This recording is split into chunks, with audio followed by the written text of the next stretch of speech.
ഹരേ കൃഷ്ണ. ഓം നമോ ഭഗവതേ വാസുദേവായ. ഓം നമോ ഭഗവതേ വാസുദേവായ. ഓം നമോ ഭഗവതേ വാസുദേവായ. ഓം അജ്ഞാനതിമിരാന്തസ്യ ജ്ഞാനാഞ്ജനാശലാകയ ചക്ഷുരുന്മീലിതം യേന തസ്മൈ ശ്രീഗുരവേ നമഃ. നമോ വിഷ്ണുപാദായ കൃഷ്ണപ്രേഷ്ഠായ ഭൂതലേ ശ്രീമതേ ഭക്തിവേദാന്ത സ്വാമിനിധി നാമിനേ. നമസ്തേ സാരസ്വതേ ദേവേ ഗൗരവാണി പ്രചാരിണേ നിർവിശേഷ ശൂന്യവാദി പാശ്ചാത്യദേശതാരിണേ. ജയ ശ്രീ കൃഷ്ണ ചൈതന്യ പ്രഭു നിത്യാനന്ദ ശ്രീ അദ്വൈത ഗദാധര ശ്രീവാസാദി ഗൗര ഭക്തവൃന്ദ. ഹരേ കൃഷ്ണ കൃഷ്ണ കൃഷ്ണ ഹരേ ഹരേ, ഹരേ രാമ രാമ രാമ ഹരേ ഹരേ. ഹരേ കൃഷ്ണ. ശ്രീ ശ്രീ രാധാ ഗോവിന്ദ് ടെമ്പിൾ ഇസ്കോൺ മാംഗ്ലൂരിന്റെ ഉപദേശാമൃതം ക്ലാസ്സിലേക്ക് എല്ലാവർക്കും സ്വാഗതം. ഹരേ കൃഷ്ണ. എല്ലാവർക്കും പ്രണാമം. ഇപ്പൊ 5ാമത്തെ ഉപദേശം നമ്മൾ കുറച്ചെടുത്തു അല്ലെ. 5ാമത്തെ നമ്മൾ കുറച്ചെടുത്തു. ഹരേ കൃഷ്ണ. അപ്പോ നമ്മള് 1, 2, 3, 4, 5 നമുക്കൊന്ന് പറഞ്ഞിട്ട് നമുക്ക് അടുത്തേക്കും പോകാം. 5ാമത്തെ ബാക്കി കൊടുക്കാം നമുക്ക്. അപ്പൊ എന്തൊക്കെയാണ് നമ്മള് പറഞ്ഞത്? 1ാമത്തെ ഉപദേശം 1, 2, 3 ഒരു ഗ്രൂപ്പാണ്. അതെങ്ങനെയാ പറഞ്ഞത്? 1, 2, 3 ആദ്യത്തെ വാചോ വേഗം മനസ്സാ ക്രോധവേഗം, അതാണ് ജിഹ്വാവേഗം ഉദരോപസ്ഥവേഗം. ഗുരുവിന്റെ യോഗ്യത ഗുരു എങ്ങനെയാവണമെന്നുള്ളതിന്റെ വാക്ക്, മനസ്സ്, ക്രോധം, നാവ്, ഉദരോപസ്ഥം ഈ ത്വരകളെ ജയിക്കാൻ സാധിക്കുക. എല്ലാവരും ശിക്ഷപ്പെടുത്താനാകും ജയിച്ചു കഴിഞ്ഞാൽ. അത് 1ാമത്തെ. 2ാമത്തെ കൃഷ്ണഭക്തി നശിപ്പിക്കുന്ന 6 കാര്യങ്ങള്. അമിതമായ ഭക്ഷണം, അമിതമായ അധ്വാനം, അമിതമായ ആഹാരം, അനാവശ്യമായ സംസാരം, യമനിയമങ്ങളിലുള്ള ആസക്തി, ഭൗതിക കൂട്ടുകെട്ട്, തീവ്രമായ ആഗ്രഹം. ഇത് ഒരാളുടെ കൃഷ്ണഭക്തിയെ നശിപ്പിക്കുന്ന 6 കാര്യങ്ങള്. 3ാമത്തെ പൂർണ്ണ വിജയം. ഭക്തി സേവനത്തിലെ പൂർണ്ണ വിജയം എങ്ങനെ ഉണ്ടാക്കാൻ സാധിക്കും? ഉത്സാഹിയായിരിക്കുക, വിശ്വാസത്തോടെ പ്രയത്നിക്കുക, ക്ഷമയോടെ ഇരിക്കുക, ശ്രവണ കീർത്തന സ്മരണ ആദികൾ കേൾക്കുക, ഭക്തനല്ലാത്തവരുമായി സഹവാസം ഉപേക്ഷിക്കുക, ആചാര്യന്മാരുടെ കാലടികൾ പിന്തുടരുക. അത് 3 കാര്യങ്ങളാണ് ഈ 3 ഉപദേശാമൃതത്തിന്റെ പോയിന്റുകൾ. ഹരേ കൃഷ്ണ മാതാജി. ഇനി അടുത്ത ഗ്രൂപ്പിൽ ഏതൊക്കെയാ വരുന്ന? അടുത്ത ആള് പറഞ്ഞ ഭക്തന്മാർ തമ്മിലുള്ള സ്നേഹത്തെയാണ് 4ാമത്തെ അധ്യായം പറയുന്നത്. എന്താ പറയുന്നത്? ദാനം കൊടുക്കുന്നു, ദാനം സ്വീകരിക്കുന്നു,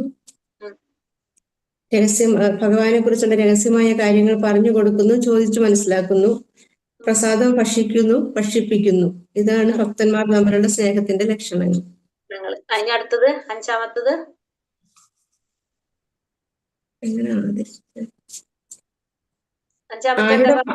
ആരുടെ വാക്കിലാണോ കൃഷ്ണൻ എന്ന പുണ്യനാമം ഉള്ളത് അവനെ മനസ്സുകൊണ്ട് ആദരിക്കാം. ഗുരുവിൽ നിന്നും ദീക്ഷ സ്വീകരിച്ച് ഭഗവാനെ ഭജിച്ചുകൊണ്ടിരിക്കുന്ന ഭക്തരെ നമസ്കാരം കൊണ്ട് ആദരിക്കണം. ഭക്തിയുടെ സേവനത്തിന് മുന്നേറിയവനും അന്യരെ നിന്ദിക്കാതെ ദോഷങ്ങളില്ലാത്ത ശുദ്ധ ഹൃദയത്തോടു കൂടി എപ്പോഴും ഭഗവാനെ സ്മരിക്കുന്ന ഭക്തരെ സേവനം കൊണ്ടും ആദരിക്കണം അല്ലെ. അപ്പൊ മനസ്സിലായി എല്ലാവർക്കും? അപ്പൊ ആദ്യത്തെ കാറ്റഗറി ഫുള്ള് മനസ്സിലായി. 2ാമത്തേൽ ഇപ്പൊ നമ്മൾ 2 പഠിച്ചു. അതില് നമ്മള് എന്താണ് പറഞ്ഞ? ഒരെണ്ണം സ്നേഹം എങ്ങനെയായിരിക്കണം എന്നാണ്. 2ാമത്തത് ഓരോ ഭക്തന്മാരോടും സമീപിക്കേണ്ടത് എങ്ങനെയാണ് അല്ലെ. നമ്മള് പലതരത്തിലുള്ള ഭക്തന്മാരുണ്ട്. അതിൽ ഓരോരുത്തരോടുള്ള സമീപനം എങ്ങനെയായിരിക്കണം എന്നാണ് നമ്മള് 5ാമത്തെ ഉപദേശത്തിൽ നമ്മൾ കണ്ടത്. കൃഷ്ണേതി യസ്യ കിരീടം മനസാന്ദ്രിയേത ദീക്ഷാസ്തി ചേത് പ്രണതിഭിശ്ച ഭജന്തമീശം ശുശ്രൂഷയാ ഭജന വിജ്ഞമനന്യമന്യ നിന്ദാതിശൂന്യ ഹൃദമീപ്സിത സങ്കലിപ്യ. നമ്മൾ പറഞ്ഞു അല്ലെ, ഭഗവാന്റെ കൃഷ്ണ എന്ന നാമം പുണ്യനാമം കീർത്തനം ചെയ്യുന്ന ഭക്തന് മനസ്സുകൊണ്ട് ആദരിക്കണം. ഒരു ഗുരുവിൽ നിന്ന് ദീക്ഷ സ്വീകരിച്ച് എന്താണ് ഭഗവാനെ ഭജിച്ചുകൊണ്ടിരിക്കുന്ന ഒരു ഭക്തന് നമ്മള് നമസ്കാരം ചെയ്തുകൊണ്ട് ആദരിക്കണം, അല്ലെങ്കിൽ പ്രണാമം ചെയ്യണം. പിന്നെ 3ാമത്തത് ഒരു ശുദ്ധ ഭക്തനെ നമ്മൾ എങ്ങനെ ചെയ്യണം? അതായത് മറ്റുള്ളവരെ ഒന്നും നിന്ദിക്കാത്ത ഭഗവാൻ സേവനം ചെയ്തുകൊണ്ടിരിക്കുന്ന ആ ഭക്തനെ നമ്മൾ എങ്ങനെ ചെയ്യണം? സേവനം ചെയ്തുകൊണ്ട് ആദരിക്കണം. ശുദ്ധ ഭക്തനെ സേവനം ചെയ്തുകൊണ്ട് ആദരിക്കണം എന്ന് പറഞ്ഞു. അത്രേ നമ്മൾ എടുത്തിട്ടുള്ളല്ലോ. ഭാവാർത്ഥം എടുക്കാനുള്ളല്ലേ?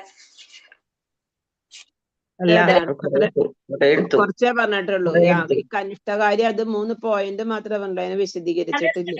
പറഞ്ഞിട്ടില്ലല്ലോ ഇതൊന്നും. അത് പോയിന്റ് പറഞ്ഞു, ജസ്റ്റ് പറഞ്ഞു വെച്ചു, പക്ഷെ വിസ്തരിച്ചിട്ടില്ല. ഇല്ല, ശ്ലോകം അല്ലേ? അപ്പൊ ഓക്കെ. അല്ല, അത് കൂടുതൽ എടുത്തു. ഇതൊക്കെ പറഞ്ഞ നമ്മള് കനിഷ്ഠാധികാരി, മധ്യാധികാരി, ഉത്തമാധികാരി, പോയിന്റ് മാത്രം പറഞ്ഞു. കനിഷ്ഠാധികാരി, മധ്യമകാരി, അത് ഉത്തമാധികാരി ഒക്കെ പോയിന്റ് മാത്രമല്ല, അതിന് വിശദീകരിച്ചിട്ടില്ല. ഇത് വായിച്ചിട്ടില്ലല്ലോ? ഇല്ല, ഇത് നേരത്തെ കഴിഞ്ഞ ശ്ലോകത്തിൽ കൂടി വെറുതെ ഇങ്ങനെ പറഞ്ഞു പോയതേ ഉള്ളൂ. ഇത് വന്നതിന് ശേഷം എടുത്തിട്ടില്ല. ഇല്ല, ഓക്കെ. അപ്പൊ നമ്മൾ ആ ശ്ലോകം അതിന്റെ മീനിങ് മാത്രമേ നമ്മൾ നോക്കിയിട്ടുള്ളൂ, ബാക്കി ഒന്നും നോക്കിയിട്ടില്ല. ഹരേ കൃഷ്ണ.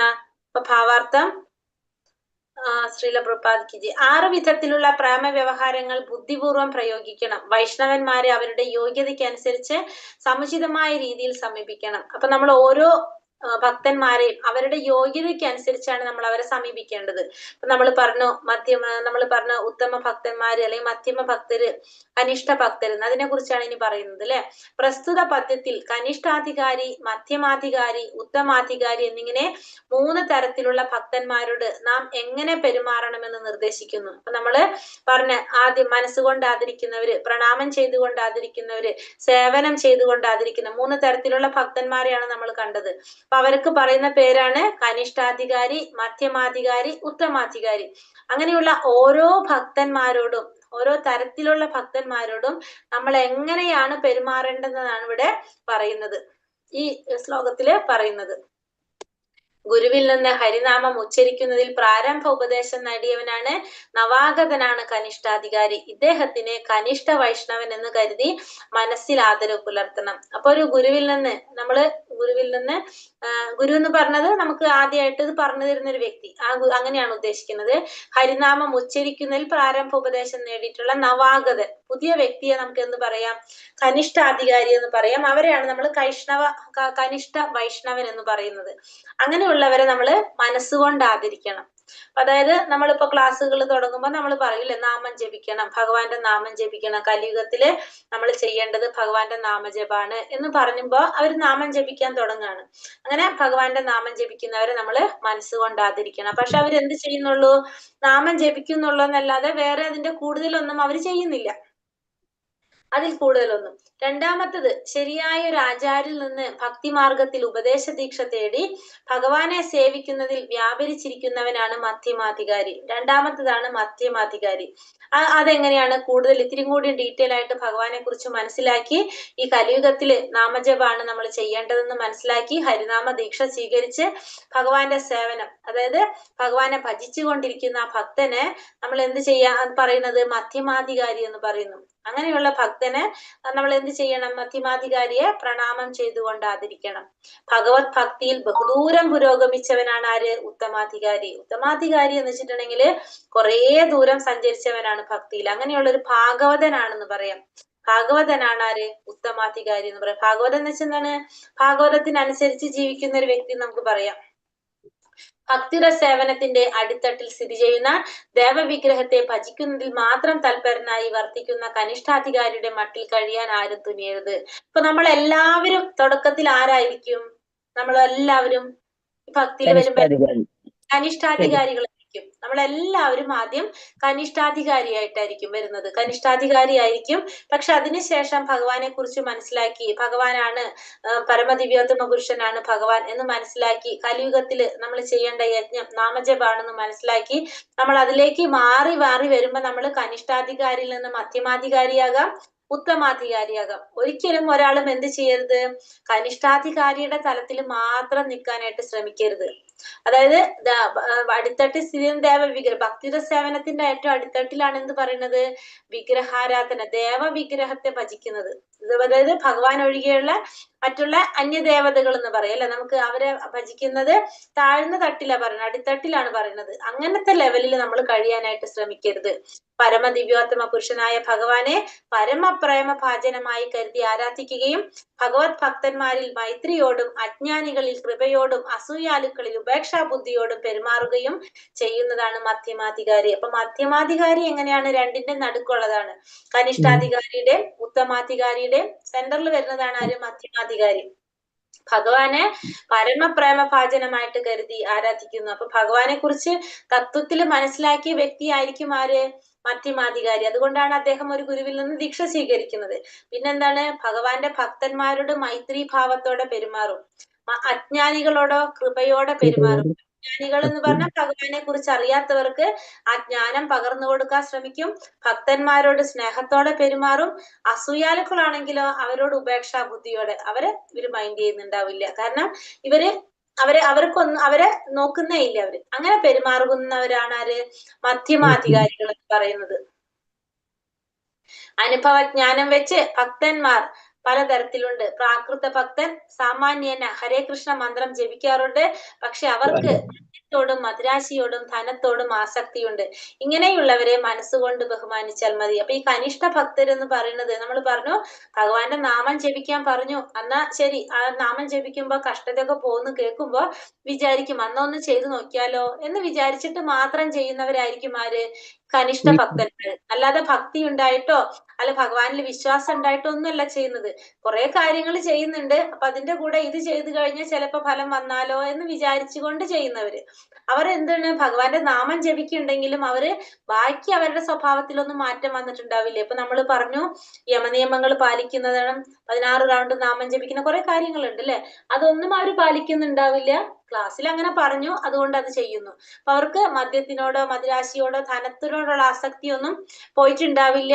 പിന്നെ എങ്ങനെയായിരിക്കും അവര്? വേറെ ആരെങ്കിലും പറയാണ് ഇതിൽ ഇത്രയും നാമം ജപിക്കുന്നതിന് പകരം ആ അമ്പലത്തിൽ പോയിട്ട് അവിടെ ദേവിക്ക് ഒരു അർച്ചന ചെയ്തു കഴിഞ്ഞാൽ നിന്റെ പ്രോബ്ലം മാറുന്നു പറഞ്ഞാൽ ഇതിവിടെ വെച്ചിട്ട് എന്ത് ചെയ്യും? അത് ചെയ്യാനായിട്ട് പോകും. അതായത് നമുക്കൊരു വിശ്വാസം ഇല്ല, പക്ഷെ നമ്മൾ പരീക്ഷിക്കുകയാണെന്ന് പറയാം. അങ്ങനെയുള്ളവരാണ് ആര്? കനിഷ്ഠാധികാരികൾ. അവരെ നമ്മള് മനസ്സുകൊണ്ട് ബഹുമാനിച്ചാൽ മതി. കൃഷ്ണാവബോധത്തിൽ ജാതി വർണ്ണം മുതലായവയ്ക്കൊന്നും യാതൊരു പരിഗണനയുമില്ല. എല്ലാവർക്കും ഈശ്വര ഭജനത്തിനുള്ള അവസരം നൽകി വരുന്നു. അപ്പൊ ഈ കൃഷ്ണാവബോധത്തിൽ എങ്ങനെയാണ്? നമ്മള് ജാതി വർണ്ണം ഇതിനൊന്നും യാതൊരു പരിഗണനയും കൊടുക്കുന്നില്ല. എല്ലാവരും എന്ത് ചെയ്യാ? ഭഗവാന്റെ നാമം ജപിക്കുക. അതിനുള്ള അവസരമാണ് എല്ലാവർക്കും കൂടെ നൽകി വരുന്നത്. ദീക്ഷ കൊണ്ട് വിഷയസുഖങ്ങളിൽ ഒരാൾക്ക് ക്രമത്തിൽ വൈരാഗ്യം ജനിക്കും, ആത്മീയ ജീവിതത്തിൽ താല്പര്യം ഉണ്ടാവുകയും ചെയ്യും. അപ്പൊ ദീക്ഷ സ്വീകരിക്കുമ്പോ, ഒരു ഗുരുവിൽ നിന്ന് ദീക്ഷ സ്വീകരിക്കുമ്പോ എന്താണ്? നമ്മുടെ എഫേർട്ടിന്റെ കൂടെ വേറൊരാളുടെയും കൂടി സഹായം നമുക്ക് അവിടെ കിട്ടാണ്. ആരുടെയാണ്? ഗുരുവിന്റെ. നമ്മളെ ഒരു ഗുരു നമുക്ക് കൈത്താങ്ങ് കിട്ടാണല്ലേ. നമ്മളൊരു ചങ്ങല പോലെ നമ്മളെ സപ്പോർട്ട് ചെയ്യാണ് ഗുരു. ഇപ്പൊ നമ്മൾ ഒറ്റയ്ക്ക് ചെയ്യുമ്പോ കിട്ടുന്നതിനേക്കാളും ഒരു ശക്തി നമുക്ക് കൂടുതൽ ദീക്ഷ സ്വീകരിക്കുമ്പോൾ നമുക്ക് ഫീൽ ചെയ്യും. എന്തുകൊണ്ടാണ്? കാരണം ഗുരുവിന്റെ ഒരു കൈ നമ്മുടെ കൂടെ ഉണ്ട്. അപ്പൊ ഗുരു നമ്മളെ പിടിക്കുന്നുണ്ടെന്ന് പറയാം. നമ്മളെ സപ്പോർട്ട് ചെയ്യുന്നുണ്ട്, അല്ലെങ്കിൽ നമ്മളെ താങ്ങുന്നുണ്ട് ഗുരു. അപ്പൊ അതുകൊണ്ട് തന്നെ നമുക്ക് സ്വാഭാവികമായിട്ട് നമ്മൾ ചെയ്യുന്ന നാമജപത്തില് നമുക്കൊരു പ്രത്യേക ഒരു ശക്തി നമുക്കത് ഫീൽ ചെയ്യാനായിട്ട് സാധിക്കും. അപ്പൊ സ്വാഭാവികമായിട്ട് നമ്മൾ നാമം ജപിക്കുന്നതിനനുസരിച്ച് നമുക്ക് എന്ത് സംഭവിച്ചുകൊണ്ടിരിക്കും? നമുക്ക് ഈ ഭൗതികമായിട്ടുള്ള കാര്യങ്ങളോട് വിരക്തി വന്നുകൊണ്ടിരിക്കും, ആത്മീയമായ ജീവിതത്തിനോട് താല്പര്യം വന്നുകൊണ്ടിരിക്കും. ദീക്ഷ സ്വീകരിക്കുവാൻ തയ്യാറായ ഒരാൾ തപസ്, ബ്രഹ്മചര്യം, ശരീരത്തിന്റെയും മനസ്സിന്റെയും നിയന്ത്രണം എന്നിവ പരിശീലിക്കുവാൻ തയ്യാറാകണം. അപ്പൊ ദീക്ഷ സ്വീകരിക്കുമ്പോൾ ഒരു വ്യക്തി എന്താണ്? തപസ്, ബ്രഹ്മചര്യം, ശരീരത്തിന്റെയും മനസ്സിന്റെയും നിയന്ത്രണം ഇതൊക്കെ പരിശീലിക്കാനായിട്ട് ഒരു വ്യക്തി തയ്യാറാകേണ്ടതാണ്.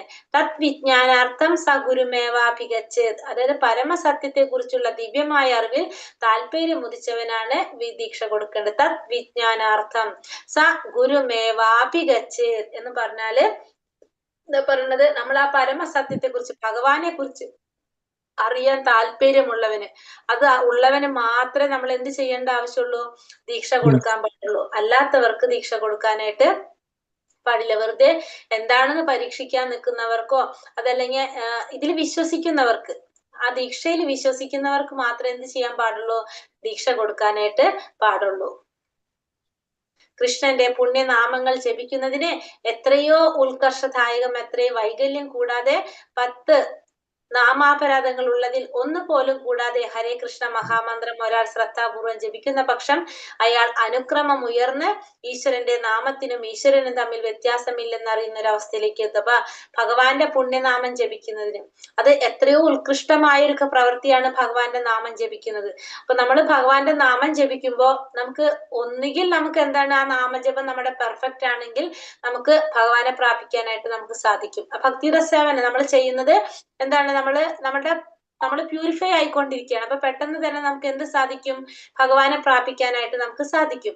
അതല്ല നമ്മൾ നാമം ജപിക്കുമ്പോ നമ്മൾ ശ്രദ്ധ വരുന്നില്ല, നമുക്ക് ആ ഒരു ശ്രേഷ്ഠമായ രീതിയിൽ പറയുന്ന പോലെ ജപിക്കാൻ പറ്റുന്നില്ല, അപ്പോഴും നമ്മൾ ചെയ്യണത് എന്താണ്, ഒരു പുണ്യകർമ്മമാണ് നമ്മൾ ചെയ്യുന്നത്. കാരണം ഭഗവാന്റെ നാമമാണ് നമ്മൾ ഇന്ന് ചെയ്തുകൊണ്ടിരിക്കുന്നത് അല്ലെ. നമ്മൾ പ്രവൃത്തി ചെയ്യാണ്, എന്താ ചെയ്യുന്നത്, ഭഗവാന്റെ നാമം ജപിച്ചുകൊണ്ടിരിക്കുകയാണ്. അതിനും എന്തുണ്ട്, ഫലമുണ്ട്. അപ്പൊ നമ്മൾ ചെയ്യുന്നതിന് ഒരിക്കലും ഫലമില്ലാതില്ല. ഒന്നുകിൽ അത് അതീന്ദ്രിയമായിട്ട് മാറാം, അതല്ലെങ്കിൽ അത് പുണ്യമായിട്ട് മാറാം. അപ്പൊ എന്തായാലും വൈകല്യം കൂടാതെ, അതായത് 10 നാമാപരാധം പറയുന്നുണ്ട്. ആ 10 നാമാപരാധത്തില് നമ്മള് ഒന്നുപോലും ഇല്ലാതെ നമുക്ക് നാമം ജപിക്കാൻ സാധിച്ചു കഴിഞ്ഞാൽ നമുക്ക് എന്ത് മനസ്സിലാക്കാൻ സാധിക്കും, ഭഗവാനും ഭഗവാന്റെ നാമത്തിനും തമ്മിൽ യാതൊരു വ്യത്യാസം ഇല്ല എന്നുള്ളത് നമുക്ക് മനസ്സിലാക്കാൻ സാധിക്കും. ഭഗവാനും ഭഗവാന്റെ നാമവും ഒന്ന് തന്നെയാണെന്ന് നമുക്ക് മനസ്സിലാക്കാനായിട്ട് സാധിക്കും. നാമാപരാധം ലാസ്റ്റ് നോക്കാം, ഞാൻ ഗ്രൂപ്പിൽ ഇടാൻ നോക്കത്.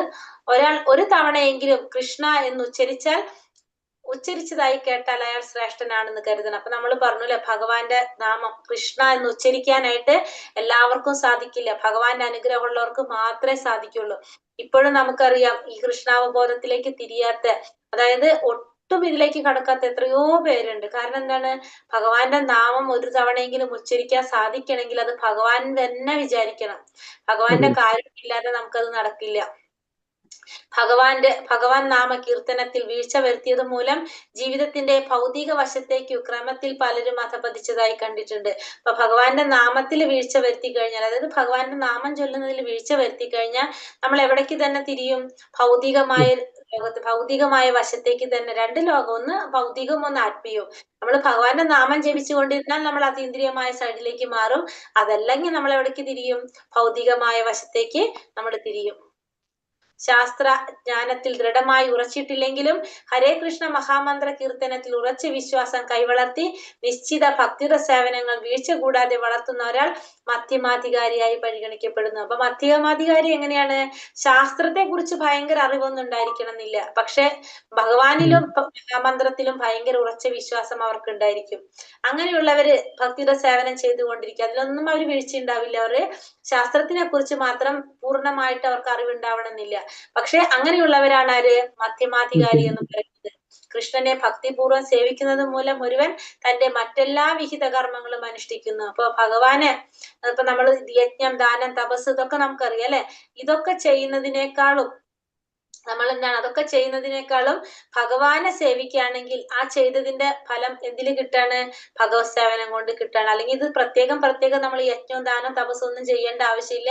ഭഗവാനെ ഭക്തിപൂർവ്വം സേവിക്കുകയാണെങ്കിൽ ഇതെല്ലാം ചെയ്യുന്നതിന്റെ ഫലം നമുക്ക് എന്തിലൂടെ കിട്ടും, ഭഗവാനെ സേവിക്കുന്നത് കൊണ്ട് കിട്ടും. ഭഗവത്ഗീത മനസ്സിലാക്കുന്നതിനുള്ള ശരിയായ രീതി ഭഗവത്ഗീതയിലെ എല്ലാ ഉപദേശങ്ങളും പൂർണ്ണമായി സ്വീകരിക്കുക എന്നുള്ളതാണ്. ഭഗവത്ഗീത മനസ്സിലാക്കാനായിട്ട് നമുക്കറിയാം, ഭഗവത്ഗീതയിൽ ഭഗവാൻ പറഞ്ഞിരിക്കുന്ന ഉപദേശങ്ങളൊക്കെ നമ്മൾ സ്വീകരിക്കണം. ഹരേ കൃഷ്ണ മഹാമന്ത്രത്തിൽ നിരന്തരം മുഴുകുന്നവന് തന്റെ ആത്മീയ വ്യക്തിത്വം അറിയാനായിട്ട് സാധിക്കും. അപ്പൊ മഹാമന്ത്രം ജപിച്ചുകൊണ്ടിരുന്നു കഴിഞ്ഞാൽ നമുക്ക് എന്തറിയാൻ സാധിക്കും, നമ്മുടെ ആത്മീയമായ വ്യക്തിത്വം, നമ്മള് ഭഗവാന്റെ അംശമാണെന്നും ഭഗവാന്റെ നമ്മുടെ ലക്ഷ്യം ഭഗവത് സേവനമാണെന്നൊക്കെ നമുക്ക് മനസ്സിലാക്കാനായിട്ട് സാധിക്കും. അതായത് നമ്മൾ പരിശുദ്ധമായിക്കൊണ്ടിരിക്കും, സ്വാഭാവികമായിട്ട് നമുക്ക് അറിയാനായിട്ട് സാധിക്കും. നാം എപ്പോഴും കൃഷ്ണന്റെ പുണ്യനാമങ്ങൾ ജപിക്കുകയും കൃഷ്ണപ്രസാദം രുചിക്കുകയും വേണം. ഇങ്ങനെ ചെയ്യുന്ന ഒരാൾക്ക് പരമപുരുഷോത്തമൻ സ്വയം പ്രകാശിതനാകും. അപ്പൊ നമ്മൾ എപ്പോഴും എന്ത് ചെയ്യണം, ഭഗവാന്റെ നാമം ജപിക്കണം, ഭഗവത് പ്രസാദം കഴിക്കണം. അങ്ങനെ ചെയ്യുകയാണെങ്കിൽ നമുക്ക് എന്ത് സംഭവിക്കും, സ്വാഭാവികമായിട്ട് ഭഗവാൻ സ്വയം പ്രകാശിതനാകും. നമ്മള് ഭഗവാന്റെ നാമം ജപിക്കുകയും കൃഷ്ണപ്രസാദം രുചിക്കുകയും ചെയ്യുകയാണെങ്കിൽ നമുക്ക് ഭഗവാൻ സ്വയം പ്രകാശിതനാകും എന്ന് പറയും. എന്താ ചെയ്യേണ്ടത്, നാമം ജപിക്കുക, പ്രസാദം കഴിക്കുക. ഉത്തമാധികാരി മറ്റൊന്നിലും താല്പര്യം കാണിക്കാതെ കൃഷ്ണാവബോധ പ്രസ്ഥാനം വ്യാപിക്കുക എന്നത് മാത്രം കർത്തവ്യമായി കാണുന്നു. ഒരു ഉത്തമാധികാരി എന്താ ചെയ്യുന്നത്? വേറെ ഒന്നിലും അവർക്ക് താല്പര്യമില്ല. എന്ത് മാത്രമുള്ളൂ? കൃഷ്ണാവബോധം എങ്ങനെ പ്രചരിപ്പിക്കുക, എല്ലാവരിലേക്കും ഭഗവാനെ കുറിച്ച് എങ്ങനെ അറിയിക്കുക, അത് മാത്രമാണ് തന്റെ കർത്തവ്യമായിട്ട് ആര് കാണുന്നത്? ഉത്തമാധികാരി കാണുന്നത്. ഉത്തമാധികാരിയുടെ തലത്തിലേക്ക് ഉയരാതെ ആരും ഗുരുവായി ചമയരുത്. അപ്പൊ ഒരു ഗുരു ആവണമെങ്കിൽ നമ്മൾ ഏത് തലത്തിലേക്ക് എത്തണം? ഒരു ഉത്തമാധികാരിയുടെ തലത്തിലേക്ക് എത്തണം. ഗുരുവിന് വേണ്ട യോഗ്യതകൾ നമുക്കറിയാം അല്ലെ? അപ്പൊ ആ യോഗ്യതകളൊക്കെ കിട്ടുന്നത് എപ്പോഴാണ്? ഉത്തമാധികാരിയുടെ തലത്തിലേക്ക് എത്തുമ്പോഴാണ് നമ്മൾ ആ യോഗ്യതകൾ നമ്മൾ കൈവരിച്ചു വരുന്നത്. കനിഷ്ഠാധികാരിക്കും മധ്യമാധികാരിക്കും ശിഷ്യന്മാരെ സ്വീകരിക്കാം. പക്ഷെ എങ്ങനെയാണ് പറയുന്നത്? ശിഷ്യന്മാർ അവരുടെ തന്നെ തലത്തിലുള്ളവരായിരിക്കണം. അവരുടെ തലത്തിലുള്ളവരെ കനിഷ്ഠാധികാരിക്കും മധ്യമാധികാരിക്കും ശിഷ്യന്മാരായിട്ട് സ്വീകരിക്കാം. പക്ഷെ അവർക്ക് എന്ത് പറ്റില്ല? കനിഷ്ഠ മധ്യമാധികാരികളുടെ അപര്യാപ്തമായ മാർഗനിർദ്ദേശം കൊണ്ട് ജീവിത ലക്ഷ്യത്തിലേക്ക് മുന്നേറാൻ സാധ്യല്ല. അപ്പൊ ഈ ശിഷ്യന്മാരെ സ്വീകരിച്ചു കഴിഞ്ഞാൽ അവർക്ക് പര്യാപ്തമായ അറിവില്ല എന്ന് നമ്മൾ പറഞ്ഞില്ല, അല്ലെങ്കിൽ പര്യാപ്തമായിട്ട് മാർഗനിർദ്ദേശം കൊടുക്കാൻ അവർക്ക് കഴിയില്ല എന്ന് പറഞ്ഞു. അപ്പൊ അതുകൊണ്ട് തന്നെ ആ ശിഷ്യന്മാർക്ക് ജീവിതത്തിന്റെ ലക്ഷ്യത്തിലേക്ക് മുന്നേറാൻ സാധിക്കില്ല. അത് ആർക്കേ സാധിക്കുള്ളൂ? ആ സത്യം കണ്ടെത്തിയ വ്യക്തിയിലൂടെ മാത്രമേ സാധിക്കുള്ളൂ. ആത്മസാക്ഷാത്കാരം നേടി ആ സത്യം കണ്ടെത്തിയ വ്യക്തിയിലൂടെ, അതായത് ഉത്തമാധികാരിയിലൂടെ മാത്രമേ ജീവിതത്തിന്റെ ലക്ഷ്യത്തിലേക്ക് എത്താനായിട്ട് ആ ശിഷ്യന്മാർക്ക് സാധിക്കുള്ളൂ. ഹരേ കൃഷ്ണ കൃഷ്ണ കൃഷ്ണ ഹരേ ഹരേ, ഹരേ രാമ രാമ രാമ ഹരേ ഹരേ. ഹരേ കൃഷ്ണ. അടുത്തത് കുറച്ചെടുത്തിട്ട് നമുക്ക് ക്വസ്റ്റ്യൻ ആൻസർ നോക്കാം. ഇതിലധികം ഇല്ലല്ലോ? ഇല്ലല്ലോ അധികം? ഇല്ല 9-10 ക്വസ്റ്റ്യൻ ഉണ്ട്. എന്ന് വെച്ച് കഴിഞ്ഞാൽ അങ്ങനത്തെ സിമ്പിൾ 10 ക്വസ്റ്റ്യൻ ഉണ്ട്. എന്നാലും ഉണ്ടാവും മാതാജി സമയം, കുഴപ്പമുണ്ടാവില്ല. അങ്ങനെ സിമ്പിൾ ക്വസ്റ്റ്യൻസ് അല്ല എല്ലാതും. ഹരേ കൃഷ്ണ. ആറാമത്തെ കുറച്ച് നോക്കട്ടെ. ശരിക്കും ഇതിന്റെ ക്വസ്റ്റ്യൻ ആൻസർ ശരിക്കും ഗ്രൂപ്പിൽ ഇടണം, പോസ്റ്റ് ചെയ്യണ ആൻസർ. ഞങ്ങൾ എഴുതുന്ന ആൻസർ ഒന്നും കറക്റ്റ്, ചിലപ്പോ എല്ലാം ഒന്നും കറക്റ്റ് ആവണില്ലല്ലോ. ആ ഗ്രൂപ്പിൽ ഇട്ട് കഴിഞ്ഞാൽ ഉപകാരമായിരുന്നു. നല്ല കറക്റ്റ് ഉള്ള ആൻസർ. അതിന് ക്ലാസ് ഒന്നും കൂടി കേട്ടാ മതി. അല്ലെങ്കിൽ ലാസ്റ്റ് ഭാഗം ആൻസർ പറയുന്ന ഭാഗം മാത്രം കേൾക്കാം, അല്ലെങ്കിൽ ക്ലാസ് ഒന്നും കൂടി കേൾക്കാം. ഹരേ കൃഷ്ണ മാതാജി. ഹരേ കൃഷ്ണ മാതാജി. 2-3 ശ്ലോകം ഒന്നിട്ട് തരുമോ മാതാജി? ഗ്രൂപ്പിൽ ഇട്ടിട്ടുണ്ട് മാതാജി. 2-3 ഇട്ടിട്ടുണ്ടല്ലോ. 4-5 വരെ കണ്ടിട്ടുണ്ട് മാതാജി. എനിക്ക് 5 വരെ ഇട്ടുണ്ട്. ഹരേ കൃഷ്ണ. ഓം നമോ ഭഗവതേ വാസുദേവായ. ദൃഷ്ടൈ സ്വഭാവ ജനിതിർവപുഷശ്ച ദോഷൈർ നാ പ്രകൃതത്വമിഹ ഭക്തജനസ്യ പശ്യേത് ഗംഗാപസാംന ഖലു ബുദ്ബുദഫേന പങ്കൈർ ബ്രഹ്മാദ്രവത്തമപഗച്ഛതി നീരധർമ്മേ. ദൃഷ്ടൈ സ്വഭാവ ജനിതിർവപുഷശ്ച ദോഷൈർ നാ പ്രകൃതത്വമിഹ ഭക്തജനസ്യ പശ്യേത് ഗംഗാപസാംന ഖലു ബുദ്ബുദഫേന പങ്കൈർ ബ്രഹ്മാദ്രവത്തമപഗച്ഛതി നീരധർമ്മേ. എന്താ പറയണത്? ദൃഷ്ടൈ സ്വഭാവ ജനിതിർവപുഷശ്ച ദോഷൈർ നാ പ്രകൃതത്വമിഹ ഭക്തജനസ്യ പശ്യേത് ഗംഗാപസാംന ഖലു ബുദ്ബുദഫേന പങ്കൈർ ബ്രഹ്മാദ്രവത്വമപഗച്ഛതി നീരധർമ്മേ. അതായത് ഇതില് എളുപ്പത്തിലൊന്ന് മനസ്സിലാക്കാൻ പറയണത്, നമ്മള് ശാരീരികമായിട്ടുള്ള ഭാഷയില്, അതായത് നമ്മളൊരു വ്യക്തിനെ കണ്ടിട്ട് ശാരീരികമായിട്ട് കാണുന്ന വെച്ചാൽ അവരുടെ രൂപം കൊണ്ടോ അവര് ഇങ്ങനെ നമ്മൾ കാണുമ്പോ നമുക്ക് മനസ്സിലാവില്ലേ, ആ രീതിയിൽ നമ്മൾ ആരെ വിലയിരുത്താൻ പാടില്ല? ഒരു ഭക്തനെ വിലയിരുത്താനായിട്ട് പാടില്ല. നമ്മൾ ഒരിക്കലും ഒരു ഭക്തനെ നമ്മള് ശാരീരിക ഭാഷയിൽ, അതായത് നമ്മൾ ആ വ്യക്തിയുടെ രൂപം കണ്ടിട്ട്, ചിലപ്പോ ഡ്രസ്സ് അഴുക്കുള്ളതായിരിക്കാം, അല്ലെങ്കിൽ വൈകല്യങ്ങൾ ഉണ്ടാവാതിരിക്കാം, അങ്ങനെയൊക്കെ ഉണ്ടാവും, പല രീതിയിലുണ്ടാവും. അത് അങ്ങനത്തെ രീതിയിൽ നമ്മൾ ഒരിക്കലും ഒരു ഭക്തനെ വിലയിരുത്താനായിട്ട് പാടില്ല എന്നുള്ളതാണ് 6ാമത്തെ ശ്ലോകത്തിൽ പറയുന്നത്. അതായത് നമ്മള് വൈഷ്ണവ അപരാധം പാടില്ല എന്ന് വേണമെച്ചാൽ നമുക്ക് പറയാം. വൈഷ്ണവ അപരാധം നമ്മൾ ചെയ്യാനായിട്ട് പാടില്ല എന്നുള്ളതാണ് 6ാമത്തെ ഉപദേശത്തില് പറയുന്നത്. അതായത് നമുക്ക് പറഞ്ഞാല് വൈഷ്ണവ അപരാധം പാടില്ല എന്ന് പറയാം. അപ്പൊ ഒന്നും കൂടി നമുക്ക് പറയാം. നമ്മുടെ സാമാന്യ ദൃഷ്ടിക്ക് നമുക്ക് നമ്മൾ വിചാരിക്കുന്നില്ല, നമ്മൾ കാണുമ്പോ ഉണ്ടാകുന്ന ആ ദോഷങ്ങൾക്കൊന്നും ആര് ബാധകമല്ല. ശരീര ദോഷങ്ങൾ കൊണ്ട് ഒരു ശുദ്ധ ഭക്തനെ നമ്മൾ കാണാൻ പാടില്ല. അതായത് നമ്മളെ ദൃഷ്ടിയിൽ നമ്മൾക്ക് പല രീതിയിലും അവരുടെ ശരീരം കൊണ്ട് നമുക്ക് തോന്നാം, ശരീര ദോഷങ്ങൾ ഉണ്ടെന്ന് തോന്നാം. അതായത് ചിലപ്പോ എന്തെങ്കിലും വൈകല്യങ്ങൾ ഉണ്ടാകാം. ഹരേ കൃഷ്ണ. അറ്റൻഡൻസിന്റെ ലിങ്ക് മാതാജി ഉണ്ടോ?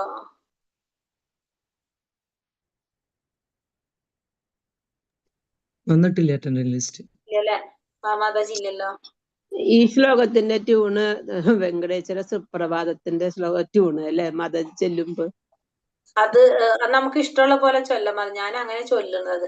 ശോഭന വെങ്കടേശ്വര സുപ്രഭാതല്ലേ? ശോഭന മാതാജി ഉണ്ടോ? ഹരേ കൃഷ്ണ. ഹരേ കൃഷ്ണ മാതാജി. മാതാജി L3യുടെ ലിങ്ക് ഉണ്ടോ മാതാജിയില്? ഇല്ല, മാതാജിയിൽ ഉണ്ടാവില്ല. ലെവൽ 1ന്റെ ഉണ്ടാവുള്ളൂ. ഇല്ല. ഗ്രൂപ്പിൽ ചോദിച്ചപ്പോ ആരെങ്കിലും തരുമോ? കാണും മാതാജി, തപ്പണം. നോക്കട്ടെ. ലാസ്റ്റ് ഇട്ടാ മതി മാതാജി. ശരി, ലാസ്റ്റ് നോക്കാം നമുക്ക്. ഹരേ കൃഷ്ണ. അപ്പൊ ഇവിടെ നമ്മൾ എന്താ പറഞ്ഞ, കൃഷ്ണാവബോധത്തില് പ്രതിഷ്ഠിതനായിട്ടുള്ള ഒരു ശുദ്ധ ഭക്തനെ അവന്റെ ശരീരവുമായിട്ട് നമ്മൾ താതാത്മ്യം ചെയ്യുന്നില്ല. ആ ഭക്തനെ ഭൗതികമായിട്ടുള്ള ദൃഷ്ടിയിലൂടെ നമ്മൾ വീക്ഷിക്കാൻ പാടില്ല എന്ന് പറഞ്ഞത്. അതായത് ശാരീരികമായിട്ട് ചിലപ്പോ പല വൈകല്യങ്ങൾ ഉണ്ടാകാം. നമ്മളിപ്പോ ചിലപ്പോ എന്താണ് പറഞ്ഞ, ഇപ്പൊ വല്ല വൈകല്യങ്ങൾ, ഇപ്പൊ കൈയിനോ കാലിനോ എന്തെങ്കിലും വൈകല്യങ്ങൾ ഉണ്ടാകാം. അതല്ലെങ്കിൽ സംസാരത്തിൽ എന്തെങ്കിലും പ്രശ്നങ്ങൾ ഉണ്ടാവാം.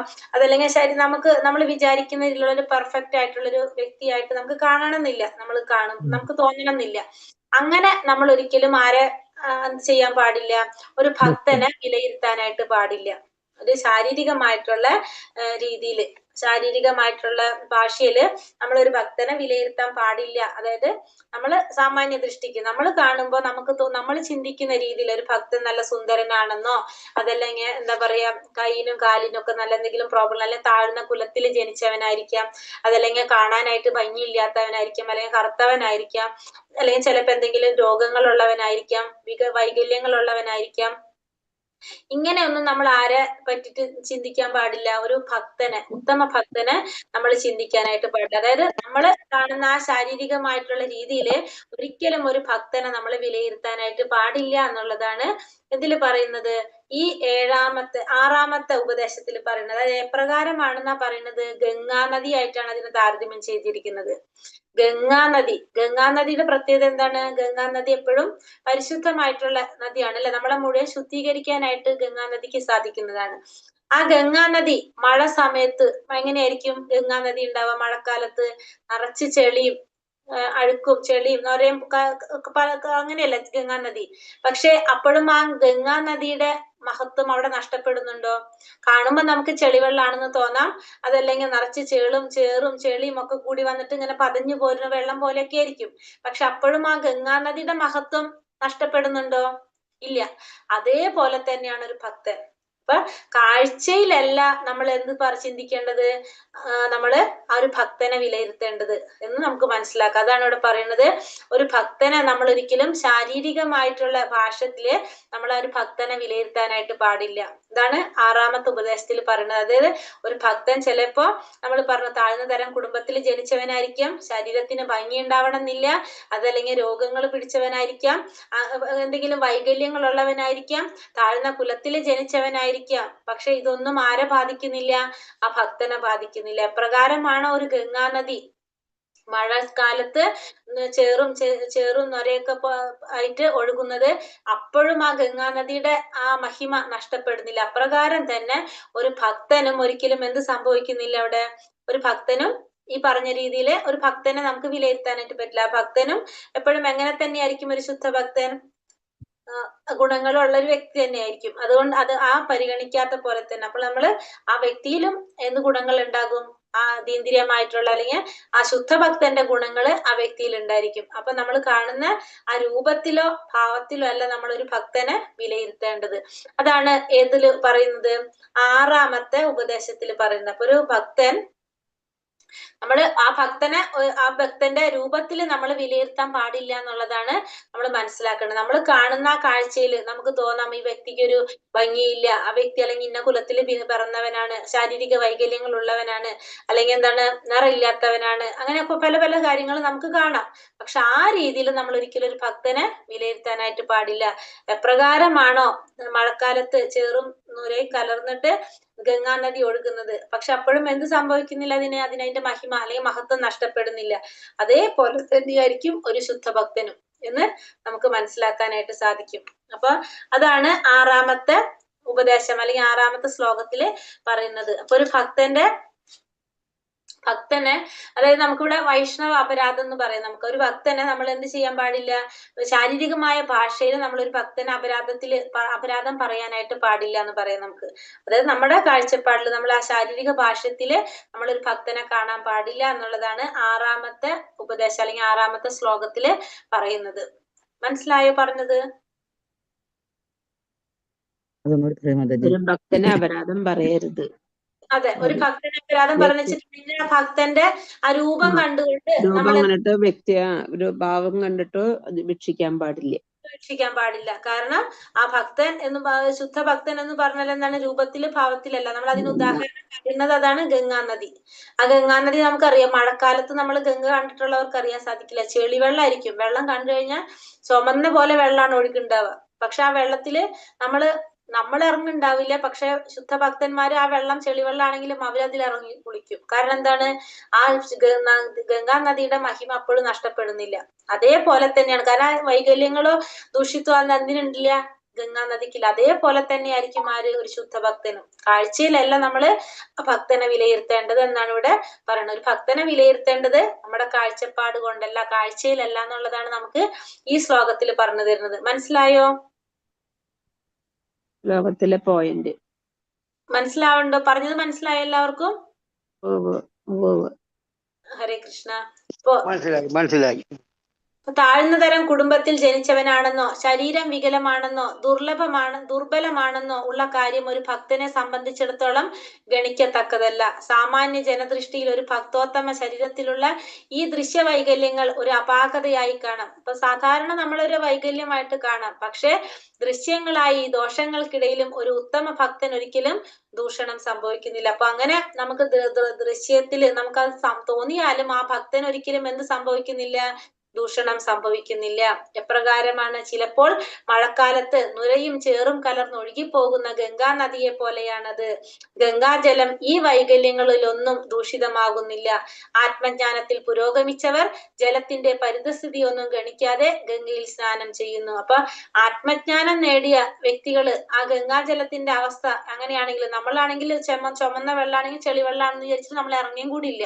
പക്ഷെ അതീന്ദ്രിയവാദികൾ എന്ത് ചെയ്യും, ആ ജലത്തിന്റെ പരിതസ്ഥിതി ഒന്നും പരിഗണിക്കാതെ ആ ഗംഗാ നദിയിൽ അവര് സ്നാനം ചെയ്യും. അപ്പൊ അതാണ് ആ ഭക്തന്റെ ഒരു ഗുണം എന്ന് പറയുന്നത്. ഭാവാർത്ഥം: ഒരിക്കലും പതനം സംഭവിക്കാതെ പൂർണ്ണമായും ഭക്തി സേവനത്തിൽ ഏർപ്പെടുന്നവൻ ഭൗതിക ഗുണങ്ങളെ അതിക്രമിച്ച് ബ്രഹ്മതലത്തിലെത്തുന്നു. ഒരിക്കലും പതനം സംഭവിക്കാത്ത പൂർണ്ണമായും ഭക്തി സേവനത്തിൽ ഏർപ്പെടുന്നവൻ എന്താണ്, ഭൗതികമായിട്ടുള്ള ഗുണങ്ങളെല്ലാം അതിക്രമിച്ചുകൊണ്ട് ബ്രഹ്മതലത്തിലേക്ക്, അതായത് മുകളിലേക്ക് ആത്മീയമായ തലത്തിലേക്ക് ഉയരാനായിട്ട്, ബ്രഹ്മപദം പോകാനായിട്ട് സാധിക്കും.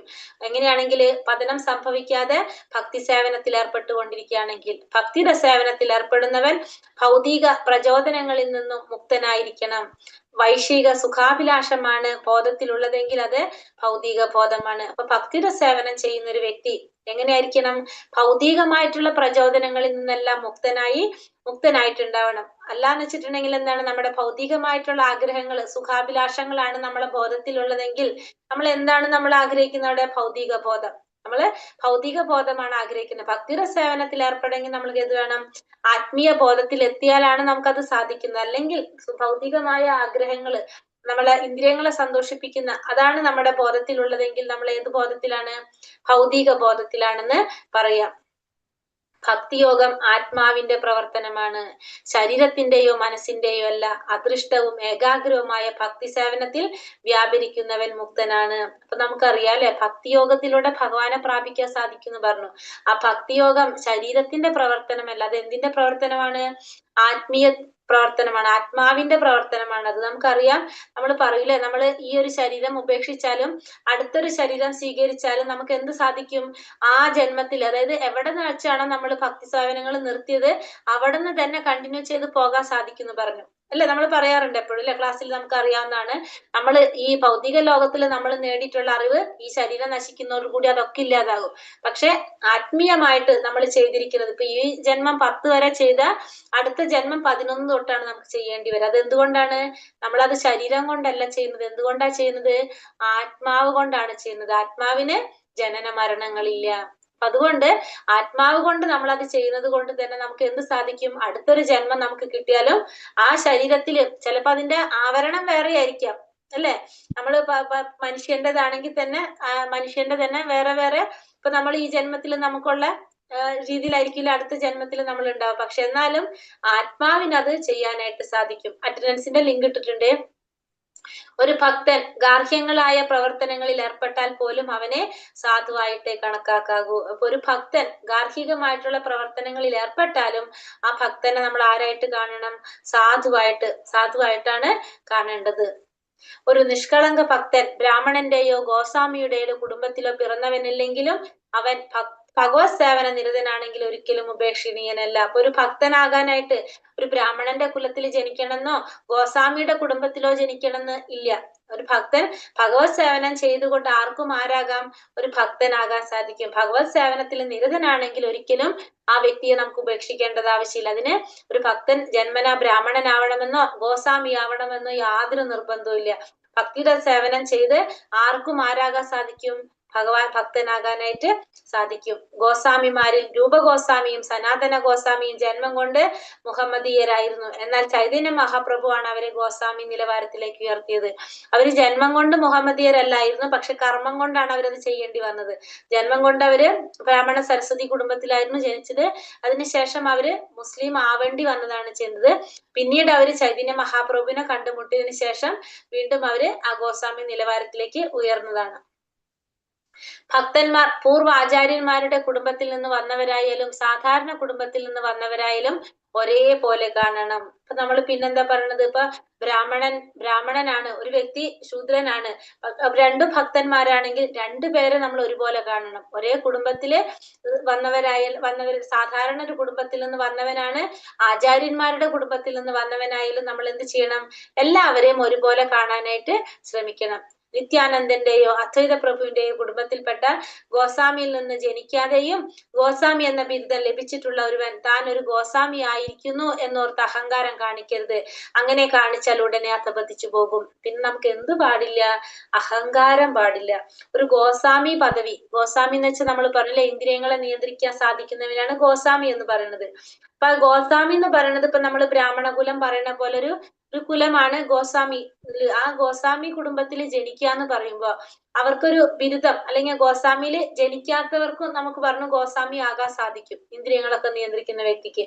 അങ്ങനെ അവർക്കൊരു ബിരുദം ലഭിച്ചു കഴിഞ്ഞാൽ താനൊരു ഗോസ്വാമി ആയി എന്ന് അഹങ്കരിക്കുന്നതും എന്താണ് സംഭവിക്കുക? നമുക്ക് അധപതനം സംഭവിക്കും. ഒരു വൈഷ്ണവന്റെ ശാരീരിക വൈകല്യങ്ങളെ പറ്റി വിചാരിക്കുന്നത് ആ വൈഷ്ണവന്റെ പാതാരവിന്ദങ്ങളോട് നാം ചെയ്യുന്ന വലിയ അപരാധമാണ്.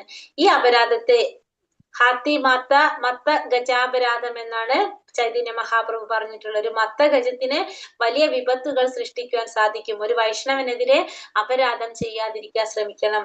അപ്പോ ഈ ശാരീരിക വൈകല്യങ്ങൾ, ഒരു വൈഷ്ണവന്റെ ശാരീരിക വൈകല്യങ്ങളെ കുറിച്ച് ചിന്തിക്കുന്നത് ആ വൈഷ്ണവന്റെ പാതാരവിന്ദങ്ങളോട് നാം ചെയ്യുന്ന ഒരു അപരാധമാണ്. വൈഷ്ണവനെ കുറിച്ച് ചിന്തിക്കുന്നത് നമ്മൾ തെറ്റായ രീതിയിൽ ആ ശാരീരിക വൈകല്യത്തെ കുറിച്ചൊക്കെ നമ്മൾ പറയുന്നത് ഒരു അപരാധമാണ്. അതെങ്ങനെയാ പറയണത്? ഹാത്തി മത്ത ഗജാപതൻ. ഒരു എന്താ പറയാ, ഒരു മതയാനയുടെ അവസ്ഥ എന്താണ്? ഒരു പൂന്തോട്ടത്തിൽ വിട്ടു കഴിഞ്ഞാല് അവിടെ നിറച്ച് നാശാക്കി വെക്കും. ഫുള്ള് വിപത്ത് സൃഷ്ടിക്കാനായിട്ട് ആ ആനയ്ക്ക് സാധിക്കും. അതേപോലെയാണ് നമ്മൾ വൈഷ്ണവർക്കെതിരെ ചെയ്യുന്ന അപരാധം. ഏറ്റവും പ്രശ്നമുള്ള അപരാധം ഏതാണ്? വൈഷ്ണവാപരാധമാണ്. നമ്മൾ നാമാപരാധത്തില് ഒന്നാമത്തെ അപരാധം, നാമാപരാധം വായിച്ചിട്ടുള്ളവർക്കറിയാം. ഒന്നാമത്തെ അപരാധം എന്താണ്? ഒരു ഭഗവാന്റെ നാമം പ്രചരിപ്പിക്കാനായിട്ട് സ്വന്തം ജീവിതം തന്നെ ഒഴിഞ്ഞു വെച്ചിരിക്കുന്ന ഭക്തന്മാരെ നിന്ദിക്കുക. വൈഷ്ണവാപരാധമാണ് ഏറ്റവും പ്രോബ്ലം ഉള്ള അപരാധം. അതുകൊണ്ട് നമ്മൾ ഒരിക്കലും എന്ത് ചെയ്യാൻ പാടില്ല, വൈഷ്ണവ അപരാധം ചെയ്യാനായിട്ട്, അതായത് ഭക്തന്മാരെ കുറിച്ച് നമ്മൾ അപരാധം പറയാനായിട്ട് പാടില്ല. ഭക്തന്മാരെന്ന് പറഞ്ഞാൽ ഇപ്പൊ നമുക്ക് അറിയാലോ, കാറ്റഗറി ഒക്കെ നമുക്ക് മനസ്സിലായിട്ടുണ്ട്. അപ്പൊ നമ്മൾ ഒരിക്കലും ഭക്തരെ നിന്ദിക്കാനായിട്ട് പാടില്ല. തന്നേക്കാൾ ഉയർന്ന വൈഷ്ണവനിൽ നിന്നും ഉപദേശം സ്വീകരിക്കണം. തന്നേക്കാൾ താഴ്ന്ന പദവിയിലുള്ള ഭക്തന്മാരെ സഹായിക്കണം. അപ്പൊ നമ്മള് ഉയർന്നവരിൽ നിന്ന് നമുക്ക് വേണ്ട നിർദ്ദേശങ്ങൾ സ്വീകരിക്കണം. താഴ്ന്നവരോട് നമ്മൾ എന്ത് ചെയ്യണം, അവർക്ക് വേണ്ട സഹായങ്ങൾ ചെയ്തു കൊടുക്കണം. കൃഷ്ണാവബോധത്തിലുള്ള വളർച്ചയ്ക്കനുസരിച്ച് ഒരുവനെ ഉയർന്നവൻ താഴ്ന്നവൻ എന്ന് വ്യവഹരിക്കുന്നു. അപ്പൊ വളർച്ചയ്ക്കനുസരിച്ച് കൃഷ്ണാവബോധത്തിൽ ഒരു വ്യക്തി എത്രത്തോളം മുന്നിലേക്ക് പോകുന്നുണ്ടോ അതനുസരിച്ചാണ് ഒരു ഭക്തനെ നമ്മൾ ഉയർന്നവനെന്നും താഴ്ന്നവനെന്നും പറയും. നമ്മൾ പറഞ്ഞു അല്ലെ, കനിഷ്ഠാധികാരി, മധ്യമാധികാരി, ഉത്തമാധികാരി. അത് എങ്ങനെയാ പറയണത്? കൃഷ്ണാവബോധത്തിലുള്ള വളർച്ചയ്ക്കനുസരിച്ചാണ് പറയണത്. കൃഷ്ണാവബോധം ഒരു പ്രത്യേക ജനതയ്ക്ക് മാത്രമാണെന്നോ ഒരു പ്രത്യേക വിഭാഗ ഭക്തന്മാർക്ക് മാത്രമാണെന്നോ ഒരു പ്രത്യേക ദേശത്തിന് മാത്രമാണെന്നോ കരുതുന്നവൻ വൈഷ്ണവന്റെ ബാഹ്യ ലക്ഷണങ്ങൾ മാത്രം നോക്കി കാണുന്നവനാണ്. അപ്പൊ കൃഷ്ണാവബോധം എന്ന് പറയുന്നത് ഒരു പ്രത്യേക ജനതയ്ക്ക് മാത്രമായിട്ടോ അല്ലെങ്കിൽ ഒരു പ്രത്യേക ഭക്തന്മാർക്ക് അല്ലെങ്കിൽ ഒരു പ്രത്യേക വിഭാഗം ദേശത്തിന് മാത്രമായിട്ടുള്ളതല്ല. കൃഷ്ണാവബോധം എന്ന് വെച്ചാൽ തന്നെ എല്ലാവർക്കും ഉള്ളതാണ് അല്ലെ, ജാതി മതം ഒന്നും നോക്കാതെയാണ് കൃഷ്ണാവബോധം. അങ്ങനെ ആയിരിക്കണം നമ്മൾ കരുതേണ്ടത്. അല്ലാത്തവരെന്താണ്, ഭഗവാൻ ഒരു വൈഷ്ണവന്റെ ബാഹ്യ ലക്ഷണങ്ങൾ മാത്രം നോക്കി കാണുന്നവരാണ് എന്ന് പറയാം നമുക്ക്. ഉന്നതനായ വൈഷ്ണവൻ എപ്പോഴും ഗുരുസ്ഥാനത്ത് പ്രതിഷ്ഠിതനാണ്. നവാഗതൻ അദ്ദേഹത്തിന്റെ ശിഷ്യസ്ഥാനത്തും. ആചാര്യൻ ശിഷ്യനിൽ നിന്ന് ഉപദേശം സ്വീകരിക്കേണ്ടതില്ല. ശിഷ്യരല്ലാത്തവരിൽ നിന്ന് നിർദ്ദേശങ്ങൾ സ്വീകരിക്കാൻ ഇടവരുകയും അരുത്. ഇപ്പൊ ഒരു വൈഷ്ണവൻ, ഉന്നതനായ വൈഷ്ണവൻ എപ്പോഴും എവിടെയായിരിക്കും? ഗുരുവിന്റെ സ്ഥാനത്തായിരിക്കും. പുതിയ വൈഷ്ണവൻ എപ്പോഴും ഭക്തന്റെ സ്ഥാനത്തായിരിക്കും. അപ്പൊ ആചാര്യൻ ഒരിക്കലും എന്ത് ചെയ്യാൻ പാടില്ല, ഒരു ശിഷ്യനിൽ നിന്ന് ഉപദേശം സ്വീകരിക്കേണ്ട ആവശ്യമില്ല. പക്ഷെ എന്താ പറഞ്ഞത്, ശിഷ്യരല്ലാത്തവരിൽ നിന്ന് ഉപദേശങ്ങൾ സ്വീകരിക്കാൻ ഇടവരുത്തുകയും ചെയ്യുന്നത്. ഒരു ആചാര്യൻ ശരിയായ രീതിയിൽ എല്ലാ കാര്യങ്ങളും പാലിച്ചിരിക്കേണ്ടതാണെന്ന് അർത്ഥം. അല്ലെങ്കിൽ മറ്റുള്ളവർ പറയേണ്ടി വരും അല്ലെ. അങ്ങനത്തെ ഒരു സിറ്റുവേഷൻ ആരും ഉണ്ടാക്കരുത്, ഒരിക്കലും ഒരു ആചാര്യൻ ഉണ്ടാക്കാൻ പാടില്ല. ഹരേ കൃഷ്ണ കൃഷ്ണ കൃഷ്ണ ഹരേ ഹരേ, ഹരേ രാമ രാമ രാമ ഹരേ ഹരേ. ഹരേ കൃഷ്ണ. വഞ്ചാകൽപതരൂപേശ്ച കൃപാ സിന്ധോഭ്യവച പതിതാനാം പാവനേഭ്യോ വൈഷ്ണവേഭ്യോ നമോ നമഃ. അനന്ത കോടി വൈഷ്ണവൃന്ദി കി ജയ്. ശ്രീല പ്രഭുപാദ് കി ജയ്. ഗുരുദേവ് കി ജയ്. നിതായ് ഗൗരപ്രമാനന്ദേ. ഹരി ഹരി ബോൽ. ഹരേ കൃഷ്ണ. ആദ്യം ഈ അധ്യായത്തിലെ നോക്കിയിട്ട് പിന്നിലേക്ക് പോയാൽ മതിയോ? ഇതിലത്തെ ക്വസ്റ്റ്യൻസ് ഇട്ടുണ്ടാവില്ലല്ലോ അല്ലെങ്കിൽ?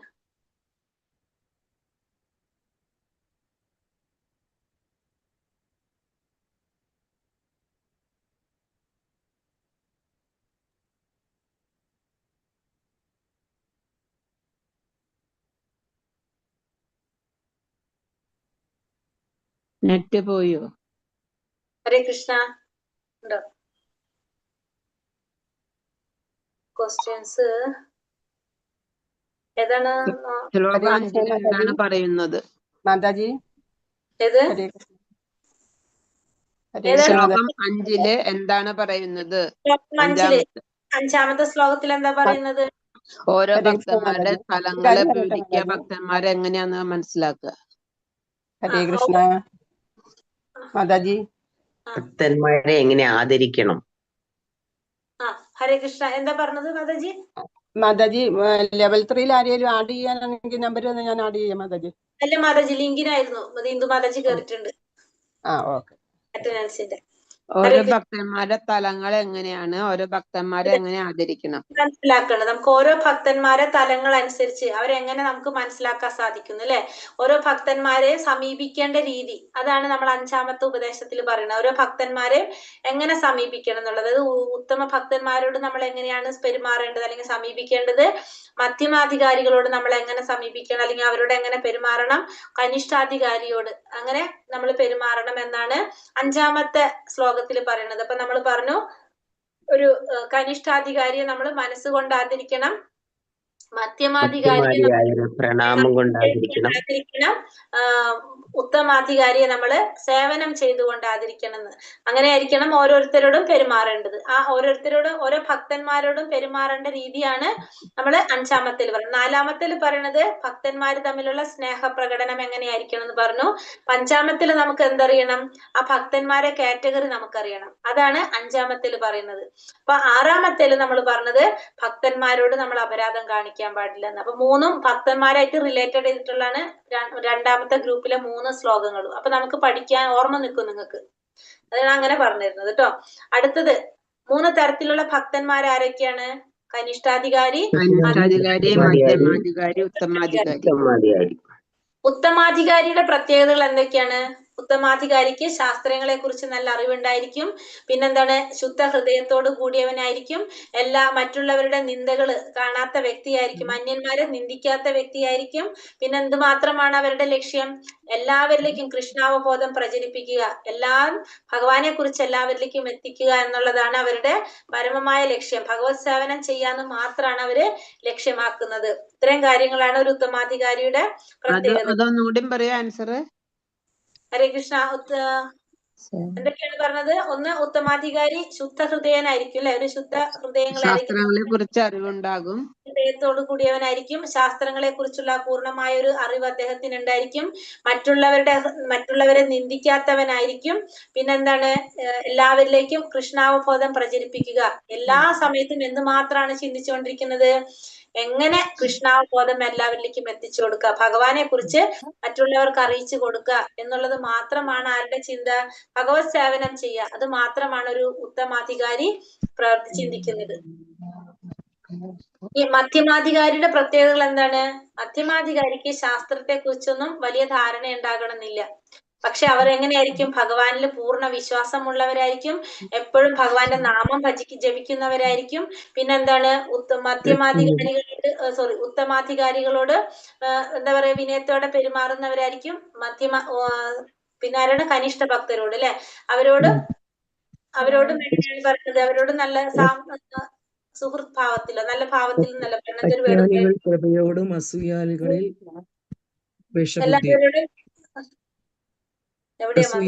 ഉപേക്ഷ ബുദ്ധി, അജ്ഞാനികൾക്ക് പറയുന്നുണ്ടല്ലോ.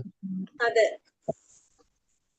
അജ്ഞാനികളിൽ കൃപയോടും അസൂയാലുക്കളിൽ ഉപേക്ഷ ബുദ്ധിയോടും പെരുമാറും. അസൂയാലുക്കളില് ഉപേക്ഷ ബുദ്ധിയായിരിക്കും. പിന്നെ അജ്ഞാനികൾ അജ്ഞാനികളിൽ കൃപയോട് കൂടി. അതെ, പുതിയ ഭക്തന്മാരോട് കൃപയോട് കൂടി പെരുമാറുന്നവനായിരിക്കും ആര്? ഒരു മധ്യമാധികാരി. ശരിയായ ഭക്തിമാരോട് ഉപദേശിക്കുന്ന ദീക്ഷ എടുക്കുന്ന ഭഗവാനെ സേവിക്കുന്നതില് ഭഗവാനെ പ്രേമഭാചനമായി കരുതി ആരാധിക്കുന്നവരാണ് മധ്യമാധികാരി. അതന്നെ ശരിയായ ആചാര്യനിൽ നിന്ന് പരമപുരുഷോത്തമനായ ഭഗവാനെ പരമാത്മാവായിട്ട് ആരാധിക്കുകയും ഭഗവത് ഭക്തന്മാരിൽ മൈത്രി ഭാവം, അജ്ഞാനികളിൽ കൃപ, അസൂയാലുക്കളിൽ ഉപേക്ഷ ബുദ്ധി, അങ്ങനെ ചെയ്യുന്നതാണ് മധ്യമാധികാരി. പിന്നെ പറയണത് ശാസ്ത്രത്തെ കുറിച്ച് ഭയങ്കര അറിവൊന്നും ഉണ്ടായിരിക്കണം എന്നില്ല അവർക്ക്. പക്ഷെ ഭഗവാനിൽ പൂർണ്ണ വിശ്വാസം ഉണ്ടായിരിക്കും അല്ലേ? അതെ, പൂർണ്ണ വിശ്വാസമുള്ളവരായിരിക്കും അവര്. എങ്ങനെയുള്ളവർക്ക് പരമപുരുഷൻ സ്വയം പ്രകാശിതനാകും? എപ്പോഴും കൃഷ്ണന്റെ പുണ്യനാമം ജപിക്കുകയും കൃഷ്ണപ്രസാദം രുചിക്കുകയും ചെയ്യുന്നവർക്ക് അല്ലെ? ഭഗവാന്റെ നാമം ജപിക്കുക, പ്രസാദം രുചിക്കുക. ഇത് ചെയ്യുന്നവർക്ക് ഭഗവാൻ പ്രകാശിതനാകും.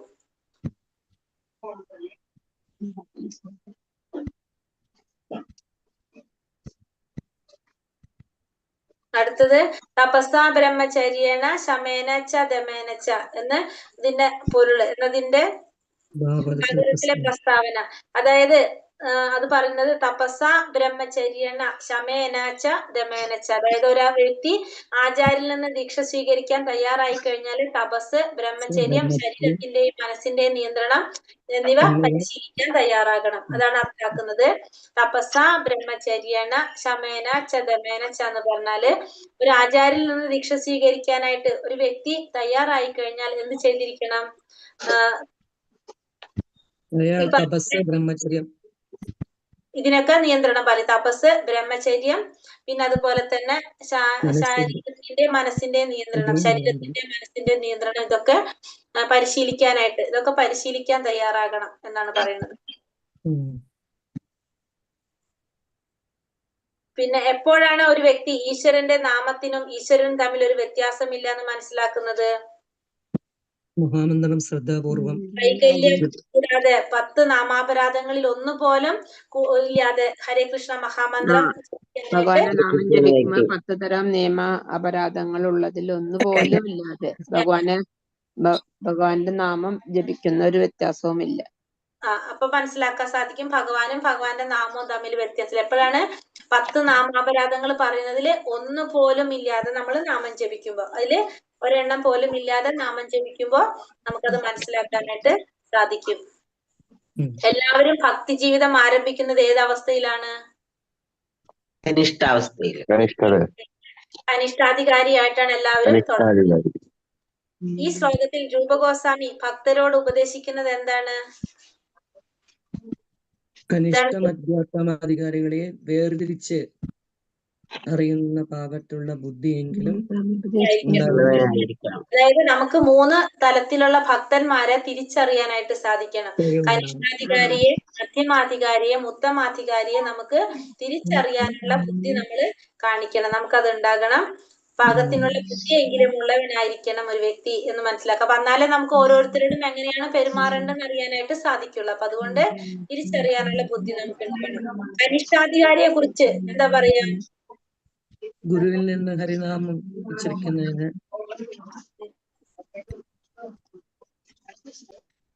കനിഷ്ഠാധികാരി എങ്ങനെയാണ്? ഗുരുവിൽ നിന്ന് ഹരിനാമം ദീക്ഷ എടുത്ത് ഹരിനാമ ദീക്ഷ എടുത്തിട്ടില്ലല്ലോ.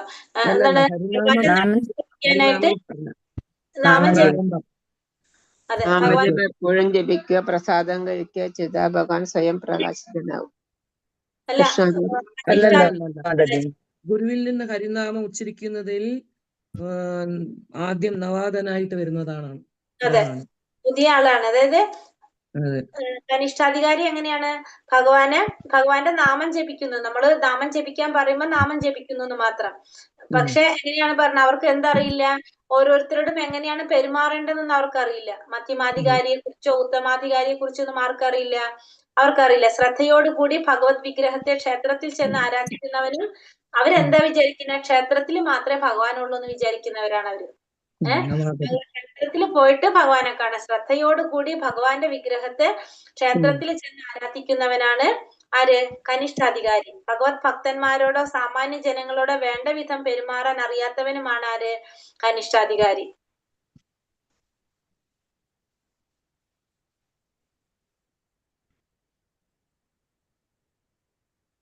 എഴുതിയിട്ടുണ്ട്. ഗുരുവിൽ നിന്ന് ഹരിനാമം ഉച്ചരിക്കുന്നതിൽ പ്രാരംഭോപദേശം നേടിയ നവാഗതനാണ് കനിഷ്ഠാധികാരി.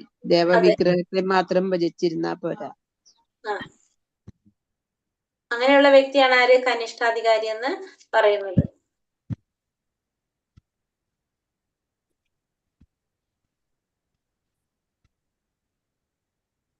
മനസ്സിലായല്ലോ ഇതിലെ ക്വസ്റ്റ്യൻ ആൻസർ? അപ്പൊ ഇതില് മെയിൻ ആയിട്ട് 3 തരത്തിലുള്ള തലങ്ങൾ പറയണം. ഭക്തന്റെ ഉത്തമ, മധ്യമ, കനിഷ്ഠാധികാരികളെ കുറിച്ച് പറഞ്ഞു. പിന്നെ നമ്മള് ഇതിൽ പറയുന്നത് 5-ാമത്തിൽ എന്താ പറഞ്ഞത്? ഓരോരുത്തരോടും എങ്ങനെയാണ് നമ്മള് അവരെ സമീപിക്കുന്നത്, അല്ലെങ്കിൽ അവരോട് പെരുമാറേണ്ടത് എങ്ങനെയാണെന്ന് നമ്മൾ കണ്ടു അല്ലെ? പിന്നെ അടുത്ത അധ്യായത്തില് അടുത്ത ക്വസ്റ്റ്യൻസ് 6-ാമത്തിൽ എന്താ പറയുന്നത്?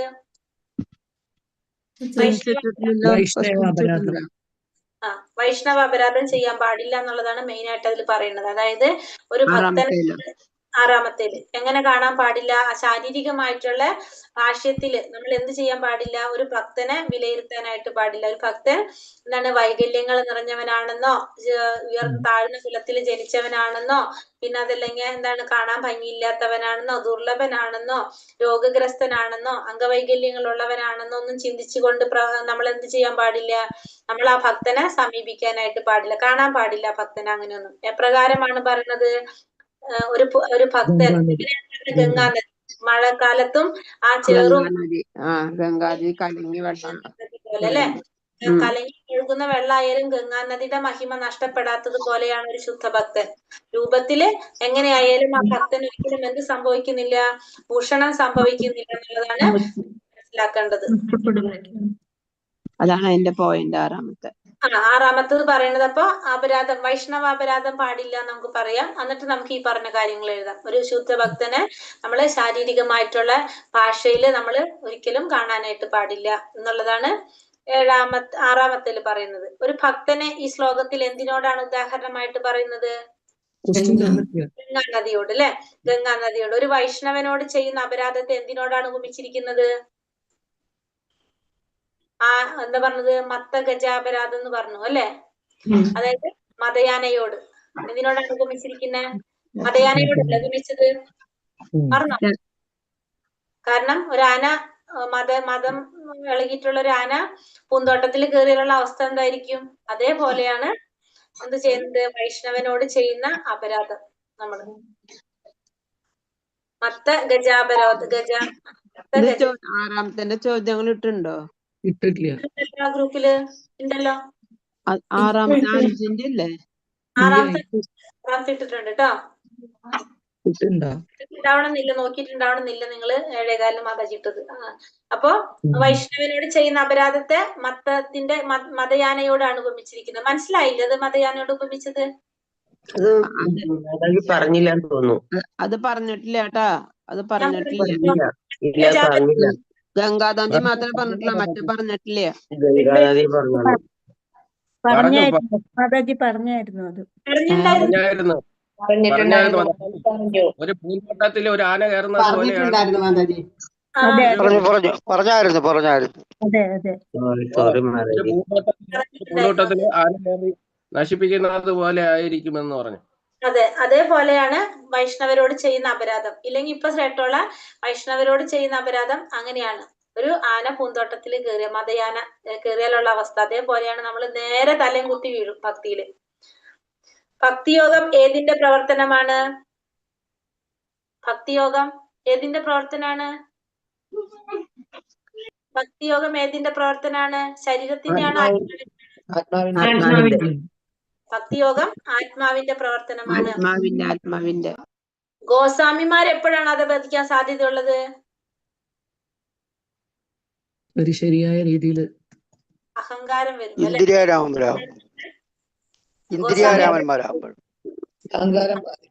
അഹങ്കാരം വരുമ്പോഴെന്ന് പറഞ്ഞില്ലേ നമ്മൾ കറക്റ്റ് ആയിട്ട്? ഗോസ്വാമിമാര് ഗോസ്വാമി ആയല്ലോ എന്ന് അഹങ്കാരം വരും അവർക്ക് അധപതിച്ചു പോകുമെന്ന് അവനെപ്പോഴും ഓർമ്മിക്കണം അല്ലെ. ഞാനൊരു ഗോസ്വാമി എന്ന് ആയി എന്നുള്ളൊരു അഹങ്കാരം, അല്ലെങ്കിൽ ഗോസ്വാമി ബിരുദം കിട്ടിയിട്ട് ഞാനൊരു ഗോസ്വാമി ആയല്ലോ എന്ന് അവർക്കൊരു അഹങ്കാരം വന്നു കഴിഞ്ഞാൽ അവർക്ക് എന്ത് സംഭവിക്കും? അധപതനം സംഭവിക്കും.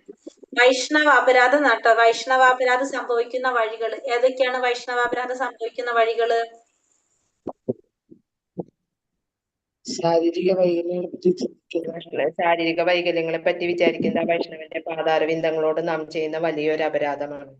അതെ, അതായത് നമ്മൾ ഭക്തന്മാരെ ശാരീരികമായിട്ടുള്ള രീതിയിൽ ചിന്തിച്ച് പറയുന്നത് എന്താണ്? ഒരു അപരാധമാണ്. ഭക്തരെ നമ്മൾ ഈ പറഞ്ഞ വൈകല്യങ്ങളൊക്കെ ഉണ്ടായിട്ട് നമ്മൾ അങ്ങനെ ചിന്തിക്കുന്നത് അപരാധമാണ്. പിന്നെ വേറെ എന്താ പറയണത്? ഗോസ്വാമിമാരെ അവരെ നിന്ദിക്കാൻ പാടില്ല. പിന്നെ വൈഷ്ണവരോട്, ശുദ്ധ ഭക്തന്മാരോട് നമ്മൾ അസൂയ കാട്ടാൻ പാടില്ല. അസൂയാലും ആകാതിരിക്കാൻ നമ്മൾ ശ്രദ്ധിക്കേണ്ടതാണ്. അത് പുതിയ പോയിന്റ് ആണ്, പറഞ്ഞിട്ടില്ല.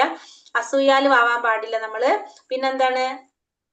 ഒരു ശുദ്ധ വൈഷ്ണവൻ അച്ചടക്ക നടപടികൾക്ക് വിധേയനാണെന്ന് വിചാരിക്കുന്നതും തെറ്റാണ്. അതായത് നമ്മളിപ്പോ ഒരു ശുദ്ധ വൈഷ്ണവന് നമ്മളെ കണ്ണിൽ കുറെ കുറ്റങ്ങൾ നമുക്ക് ഫീൽ ചെയ്യാം, പക്ഷെ ഒരിക്കലും നമ്മൾ അങ്ങനെ ചിന്തിക്കാനായിട്ട് പാടില്ല. അങ്ങനെയൊക്കെ ചിന്തിച്ച് നമുക്ക് അവർക്ക് അച്ചടക്ക നടപടികളൊക്കെ അവർക്ക് വിധേയരാക്കേണ്ടതാണെന്നൊക്കെ ചിന്തിക്കുന്നത് അതും അപരാധമാണ്. പിന്നെ ഗുരുസ്ഥാനത്ത് പ്രതിഷ്ഠിതനായിട്ടുള്ള ഒരു ഗുരുവിന് ആചാര്യൻ ശിഷ്യനിൽ നിന്ന് ഉപദേശം സ്വീകരിക്കേണ്ടതില്ല. അപ്പൊ നമ്മള് ആ ആചാര്യന്മാർക്ക് നമ്മൾ ഉപദേശം കൊടുക്കാനായിട്ട് പാടില്ല ഒരിക്കലും. നമ്മള് ആചാര്യന്മാർക്ക് ഉപദേശം കൊടുക്കാനായിട്ട് പാടില്ല.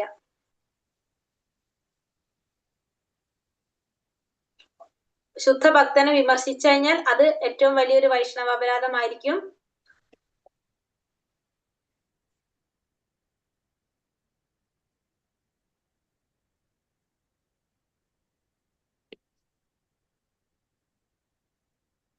ശിഷ്യരല്ലാത്തവരിൽ നിന്ന് നിർദ്ദേശങ്ങൾ സ്വീകരിക്കാൻ അദ്ദേഹം ഇടയാകരുത്. അപ്പൊ വൈഷ്ണവ അപരാധം സംഭവിക്കുന്ന വഴികള് നമ്മൾ ഏതൊക്കെയാണ്? ഒന്ന്, ഭക്തന്മാരെ നമ്മൾ നിന്ദിക്കാൻ പാടില്ല. അത് അപരാധം സംഭവിക്കുന്ന ഫസ്റ്റ് വഴി. കാരണം വെച്ചാൽ ഭക്തന്മാരെ വിമർശിക്കുന്നതാണ് ഏറ്റവും വലിയ അപരാധം നമ്മൾ പറഞ്ഞത് അല്ലെ. പിന്നെ നമ്മൾ എന്താണ്, ഭക്തിയിൽ പുരോഗമിക്കാൻ ആഗ്രഹിക്കുന്നവർക്ക് ഇത് അപകടങ്ങൾ ഉണ്ടാക്കുന്നതാണ്, വിഘ്നം സംഭവിക്കുന്നതാണ്. പിന്നെ ഭക്തന്മാരോട് അസൂയ ഉണ്ടാകാനായിട്ട് പാടില്ല. പിന്നെ ഭക്തന്മാര് അച്ചടക്ക നടപടികൾക്ക് വിധേയനാണെന്ന് നമ്മൾ വിചാരിക്കാൻ പാടില്ല, അതും അപരാധമാണ്. ഭക്തന്മാര് അച്ചടക്ക നടപടികൾക്ക് വിധേയരാകുമെന്ന് ചിന്തിക്കുന്നതും അപരാധമാണ്. പിന്നെ അങ്ങനെ വിചാരിച്ചിട്ട് നമ്മൾ എന്ത് ചെയ്യാ? അങ്ങനത്തെ വൈഷ്ണവരെ നമ്മൾ ഉപദേശിക്കാൻ ശ്രമിക്കുക, അല്ലെങ്കിൽ നമ്മൾ അവരെ തെറ്റ് തിരുത്തി കൊടുക്കാൻ ശ്രമിക്കുക, അതൊക്കെ അപരാധമാണ്. നമ്മൾ അതൊന്നും ചെയ്യാനായിട്ട് പാടില്ല. കാരണം നമ്മുടെ കാഴ്ചപ്പാടിലായിരിക്കും നമ്മൾ അത് മനസ്സിലാക്കുന്നത്, പക്ഷെ അവരുടെ രീതിയിൽ അവർ ചെയ്യുന്നത് കറക്റ്റ് ആയിരിക്കും. നമ്മളെ ഇന്ദ്രിയങ്ങൾ എങ്ങനെയാണ്? അപൂർണമല്ല. നമുക്ക് അതുകൊണ്ട് ഒരു കാര്യം പൂർണ്ണമായിട്ട് മനസ്സിലാക്കാൻ സാധിക്കില്ല. ഇത് ആരെ കുറിച്ചാ പറയുന്നത്? ഈ വൈഷ്ണവൻ എന്ന് പറയുന്നത് ആരെ കുറിച്ചാ പറയുന്നത്? ശുദ്ധ ഭക്തന്മാരെ കുറിച്ച്. അതായത് ഒരാളെ നിന്ദിക്കാത്ത ശുദ്ധ ഹൃദയത്തോട് കൂടിയ ഭക്തന്മാരെ കുറിച്ചാണ് ഈ പറയുന്നത്. അവരെയാണ് നമ്മള് ഈ പറയുന്ന വൈഷ്ണവർ എന്ന് പറയുന്നത്. അല്ലാതെ നമ്മളെ ചുറ്റും കാണുന്ന നമ്മളെ പോലുള്ള വ്യക്തികളല്ല നമ്മൾ പറയുന്നത്. അപ്പൊ അങ്ങനെയുള്ളവർക്ക് അവര് നമ്മളെ മുന്നിൽ ഇപ്പൊ അവര് ചെയ്യുന്ന എന്തെങ്കിലും കാര്യം നമുക്ക് തോന്നാം അവര് ചെയ്യുന്നത് അപരാധമാണല്ലോ, പക്ഷെ അവരുടെ രീതിയിൽ അവരത് ചെയ്യുന്നത് ശരിയായിരിക്കും. കാരണം എന്താണ്? നമ്മുടെ ഇന്ദ്രിയങ്ങൾ അപൂർണമായതുകൊണ്ട് നമുക്ക് മനസ്സിലാവാത്തതാണ്. അപ്പൊ അങ്ങനെയുള്ളവർ പോയിട്ട് അവർക്ക് തെറ്റ് തിരുത്തി കൊടുക്കാനോ അവരെ ഉപദേശിക്കാനോ ഒന്നും നമ്മൾ ചെയ്യാനായിട്ട് പാടില്ല. അത് നമ്മൾ ചെയ്യുന്ന അപരാധമായിട്ട് മാറും.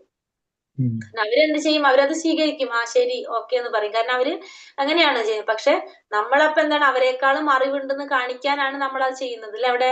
അപ്പൊ അങ്ങനെ നമ്മൾ ചെയ്യാനായിട്ട് പാടില്ല. പിന്നെ അതുപോലെ തന്നെ അസൂയ പാടില്ല. ഇത്രയും കാര്യങ്ങൾ അല്ലെ. ഇത്രയും കാര്യങ്ങളാണ് ഒരു വൈഷ്ണവ അപരാധം സംഭവിക്കുന്ന വഴി